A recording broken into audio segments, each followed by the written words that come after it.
আপু, শীতকালে সপ্তাহে কয়দিন হেয়ার প্যাক ইউজ করলে সব থেকে ভালো রেজাল্ট পাবো আর হেয়ার প্যাকের সাথে কি কি মিক্সড করতে হবে? আজকে তোমাদের সাথে সেটাই শেয়ার করব।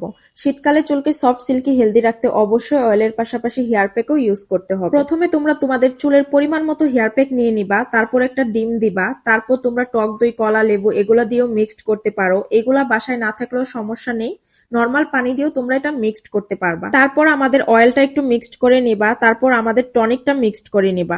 টনিকটা মিক্সড করলে তোমার চুলটা সিল্কি স্মুথ থাকবে, নতুন করে প্রচুর বেবি হেয়ার গজাবে এবং চুলটা দ্রুত লম্বা হতে হেল্প করবে। তারপর ভালোভাবে মিক্সড করে চুলের গোড়ায় এটা অ্যাপ্লাই করে নিবা। যাদের চুলে প্রচুর পরিমাণে খুশকি প্রবলেম আছে তারা এটা চুলের গোড়ায় বেশি বেশি করে অ্যাপ্লাই করবে, এতে করে চুলের খুশকি চলে যাবে। যেহেতু এখন উইন্টার, অনেকেরই ঠান্ডার প্রবলেম আছে, তোমরা বেশিক্ষণ এটা অ্যাপ্লাই করে রাখার দরকার নেই। 30 থেকে 40 মিনিট পর্যন্ত রেখে তারপর ভালো একটা শ্যাম্পু কন্ডিশনার দিয়ে ওয়াশ করে ফেলবা। আমাদের হেয়ার প্যাকটা মাত্র একদিন ইউজ করলে তোমরা বেস্ট একটা রেজাল্ট পাবা। যারা এখনো আমাদের অয়েল কম্বো ইউজ করোনি তারা অনেক কিছু মিস করে ফেলেছো তোমার হেয়ার কেয়ার রুটিন। ওয়াশ করার পর চুলটা এত পরিমাণ সিল্কি, হেলদি, স্মুথ এবং স্ট্রেট হয়ে যায়, তোমার চুলে না চাইতো বারবার হাত দিতে ইচ্ছা করবে। এখনই অর্ডার করে ফেলো আমাদের অয়েল কম্বো আর হয়ে যাও আমাদের এসএস কালেকশনের repeat customer. Thanks for watching.